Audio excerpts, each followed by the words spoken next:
சரண் Krishna YouTube சேனலுக்கு உங்களை அன்புடன் வரவேற்கின்றேன். குலதெய்வத்திற்கு இந்த ஒரு கிழமையில் விரதமிருந்து வழிபட்டால் கட்டாயம் உங்களுக்கு கைமேல் பலன் கிடைக்கும். அது என்ன கிழமை, எப்படி வழிபாடு செய்யணும் அப்படிங்கிறத பற்றி தான் இந்த வீடியோவில் தெளிவாக நம்ம பார்க்க போகிறோம்.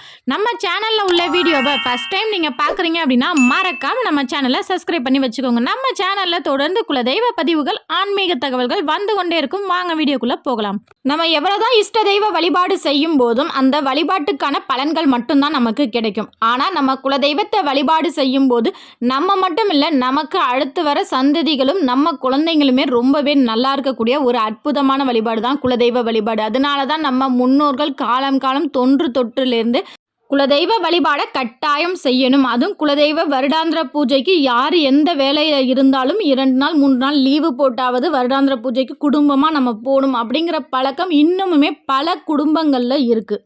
இவ்வளவு சக்தி வாய்ந்த இந்த குலதெய்வத்தை நம்ம வருஷத்தில் ஒரு தடவை தான் போய் வணங்கணுமா? மாதம் பௌர்ணமிங்கிறது அனைத்து குலதெய்வங்களுக்குமே உகந்தது. இன்னுமே சிறப்பாக சொல்லணும் அப்படின்னா வாரத்தில் 7 நாட்கள் இருக்குது. உங்கள் குலதெய்வம் எதுவோ அந்த குலதெய்வத்திற்கு உகந்த நாட்களில் நீங்கள் விரதம் இருந்து வீட்டிலேயே இந்த எளிய வழிபாடு செய்யும்போது உங்களோட வாழ்க்கை தரம் உயரும். மேலும் உங்கள் வீட்டில் ஏதேனும் தடைகள் இருந்தாலும் அந்த தடைகளும் விலகும். குழந்தைகளும் சிறப்பாக வளர்வார்கள். குழந்தைகள் படிப்பில், விளையாட்டில் அதிக ஆர்வமும் சிறந்த முறையில் அவர்களோட எதிர்காலமும் இருக்கும். முதல்ல உங்கள் குலதெய்வத்திற்கு உகந்த நாட்கள் எது அப்படிங்கிறத பார்த்துருவோம். உங்கள் குலதெய்வம் சிவன் சார்ந்த குலதெய்வமாக இருந்தால், சிவலிங்கமே ஒரு சிலருக்கு குலதெய்வமாக இருக்கும், சுயம்பு லிங்கம், பெரியாண்டவர், இது போன்ற சிவனின் அம்சம் கொண்ட குலதெய்வம் உங்களுக்கு என்றால் நீங்கள் திங்கட்கிழமை விரதம் இருந்து வழிபாடு செய்யலாம். உங்களுக்கு திருச்செந்தூர் முருகனே குலதெய்வம் என்றால் நீங்கள் செவ்வாய்க்கிழமை அன்று விரதம் இருந்து வழிபாடு செய்யணும். ஒரு சிலருக்கு காவல் தெய்வங்களே குலதெய்வமாக இருக்கும். சுடலை மாடன், கருப்பண்ண சுவாமி, இது போன்ற தெய்வங்கள் தான் உங்களுக்கு குலதெய்வம் அப்படின்னா நீங்கள் சனிக்கிழமைகளில் வழிபாடு செய்யணும். உங்களுக்கு அம்மன் குலதெய்வம் என்றால், உதாரணத்துக்கு சொன்னால் பேச்சி அம்மன், பெத்தனாச்சி அம்மன், தீப்பாச்சி அம்மன், காமாட்சி அம்மன், இது போன்ற அம்மன்கள் உங்களுக்கு குலதெய்வமாக இருந்தால் நீங்கள் வெள்ளிக்கிழமை விரதம் இருந்து வழிபாடு செய்யணும். திருப்பதி ஏழுமலையானே உங்களுக்கு குலதெய்வமாக இருந்தால் நீங்கள் தாராளமாக சனிக்கிழமை மற்றும் வெள்ளிக்கிழமை இந்த 2 நாட்களில் உங்களுக்கு எந்த நாட்கள் வசதியாக இருக்கிறதோ இந்த 2 நாட்களுமே உங்கள் குலதெய்வத்திற்கு உகந்த நாள் தான். ஏன்னா திருப்பதி ஏழுமலையானோட லக்ஷ்மி தாயார் இருப்பாங்க, அவங்களுக்கு வெள்ளிக்கிழமை உகந்தது, பெருமாளுக்கு சனிக்கிழமை உகந்தது. அதனால் இந்த 2 கிழமைகள்லையுமே நீங்கள் குலதெய்வத்துக்கு விரதம் இருந்து வழிபாடு செய்யலாம். ஒரு சிலருக்கு ஐயனார் குலதெய்வமாக இருக்கும். கருக்குவேல் ஐயனார், கல்லால் ஐயனார், அருஞ்சனை காத்த ஐயனார், இது போன்ற ஐயனார்கள் உங்களுக்கு குலதெய்வமாக இருந்தால் நீங்கள் வியாழக்கிழமையில் விரதம் இருந்து வழிபாடு செய்வது ரொம்பவே சிறப்பு. இப்போ எந்தெந்த தெய்வங்களுக்கு எந்தெந்த நாள் உரிய நாள் அப்படிங்கிறத பார்த்துட்டோம். இப்போ எப்படி வழிபாடு செய்யணும் அப்படிங்கிறதையும் பார்த்துடலாம். விரதம் அப்படின்னோடைய பலருமே நினைக்கிறது பட்டினி விரதம் இருக்கணும், நம்ம காலையிலேருந்து சாயங்காலம் வரைக்கும் சாப்பிடாம குலதெய்வத்தை நினைக்கணும் அப்படின்னு நினைப்போம். ஆனால் குலதெய்வ வழிபாடை பொறுத்த வரைக்கும் குலதெய்வம் ஒருபோதும் நம்ம பட்டினியாக இருப்பதை விரும்புவதில்லை. ஏன்னா குலதெய்வம் நம்மளோட தாய் தெய்வம். ஒரு தாய் தெய்வம் நம்மளை எப்படி பட்டினியாக இருக்கிறத பார்க்கும். அதனால் குலதெய்வ வழிபாடு செய்யும்போது தாராளமாக சாப்பிடலாம். ஆனால் அதிகமாக சாப்பிடாதீங்க, வயிறு ஃபுல்லாக சாப்பிடாதீங்க.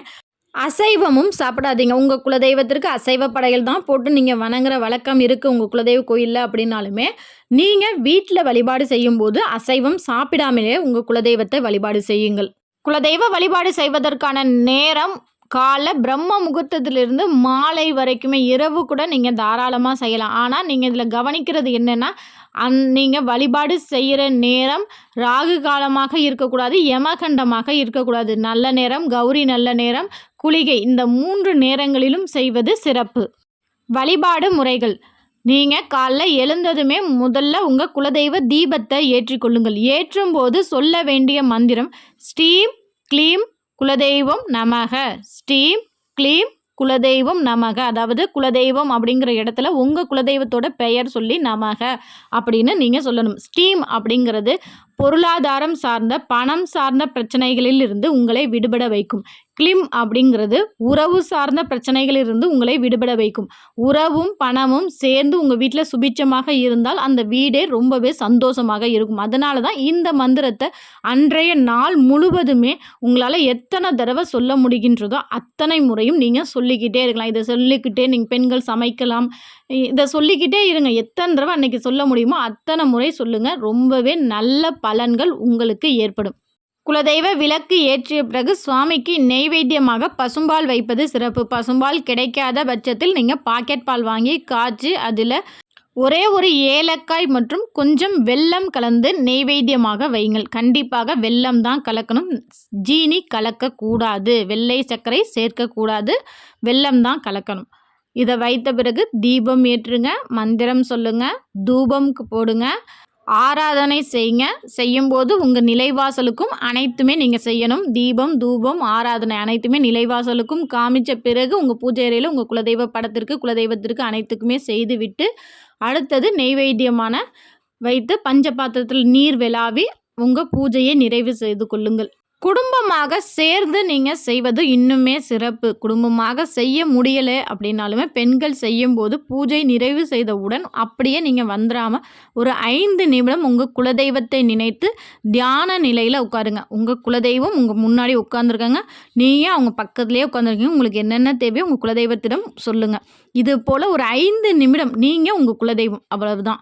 வேறு எந்த சிந்தனைக்குள்ளேயுமே போகாமல் இது போல் அமர்ந்து உங்கள் குலதெய்வத்திடம் மனம் திறந்து உங்களோட வேண்டுதலை சொல்லிவிட்டு வாருங்கள். கண்டிப்பாக கை மேலே பலன் கொடுக்கும். இந்த மந்திரத்தை சாதாரணமாக உங்கள் குழந்தைங்களை கூட சொல்லுங்கள். சாதாரணமாக விளையாட்டு போக்கில் பிள்ளைங்களும் சொல்ல இது அவ்வளவும் சக்தி வாய்ந்த மந்திரம், குலதெய்வ மந்திரம். சொல்லி பாருங்கள், நல்ல மாற்றம் ஏற்படுவதை நீங்களே உணர முடியும். இதை தொடர்ந்து இப்போ ஒரு வேண்டுதல் எனக்கு இருக்குது, இந்த வேண்டுதல் எனக்கு சீக்கிரம் நடக்கணும் அப்படிங்கிறப்ப 7 வாரம் தொடர்ந்து, இப்போ உங்கள் குலதெய்வத்திற்கு வெள்ளிக்கிழமை உகந்த நாள்னா தொடர்ந்து 7 வெள்ளிக்கிழமை இந்த வழிபாடு தொடர்ந்து செய்து பாருங்கள். நல்ல மாற்றம் ஏற்படும். உங்கள் வேண்டுதல் விரைவில் கைகூடும். இல்லைங்க இது எனக்கு குழந்தைகள் சார்ந்தது, இல்லை என்னோட வாழ்க்கையோட அடுத்த கட்டத்திற்கு நான் செல்லணும் அப்படின்னு நினைக்கிறவங்க, மிகப்பெரிய வேண்டுதல் இருக்குது அப்படின்னு நினைக்கிறவங்க சாப்பிடாமல் பட்டினி விரதம் இருந்து குலதெய்வத்தை வழிபாடு செய்யலாம். இது போல் செய்யும்போது உங்கள் வேண்டுதல் ரொம்பவே சீக்கிரமாக நிறைவேறும். பட்டினி விரதம் இருக்கிறது குலதெய்வத்திற்கு பிடிக்காது. ஆனால் ஒரு குழந்தைங்க அடம் பிடிக்கிறப்ப அந்த அம்மா என்ன செய்வாங்க, சரி இந்த பொருள் வச்சுக்கோ அப்படின்னு சொல்லுவாங்க. அதே போல் தான் குலதெய்வத்திற்கு பட்டினி விரதம் இருக்கும்போது அது மிகப்பெரிய வேண்டுதலாக இருந்தால் மட்டுமே உங்கள் உடல் சார்ந்த விஷயங்களும் நல்லா இருக்குது, நான் விரதம் இருக்கலாம் அப்படிங்கிற விஷயத்தில் மட்டுமே நீங்கள் இது போல் விரதம் இருந்து வழிபாடு செஞ்சு பாருங்கள். கை மேலே பலன் கொடுக்கும். கண்டிப்பாக இந்த வீடியோ உங்களுக்கு பயனுள்ளதாக இருக்கும் என்ற நம்பிக்கையில் மற்றொரு வீடியோவில் சந்திக்கிறேன். இந்த வீடியோ பற்றின உங்களது கருத்துக்களை எங்களோட மறக்காம கமெண்ட் செக்ஷனில் ஷேர் பண்ணிக்கோங்க. உங்கள் குலதெய்வத்தின் பெயர் என்ன, அது எந்த ஊரில் உங்கள் குலதெய்வம் இருக்குது, எத்தனை தடவை நீங்கள் போவீங்க அப்படிங்கிறதையும் எங்களோட கமெண்ட் செக்ஷனில் ஷேர் பண்ணிக்கோங்க. இந்த வீடியோ உங்களுக்கு பிடிச்சிருந்தால் லைக் பண்ணுங்கள், ஷேர் பண்ணுங்கள், மறக்காமல் சப்ஸ்கிரைப் பண்ணுங்கள். சரண் கிருஷ்ணா யூடியூப் சேனல். நன்றி, வணக்கம்.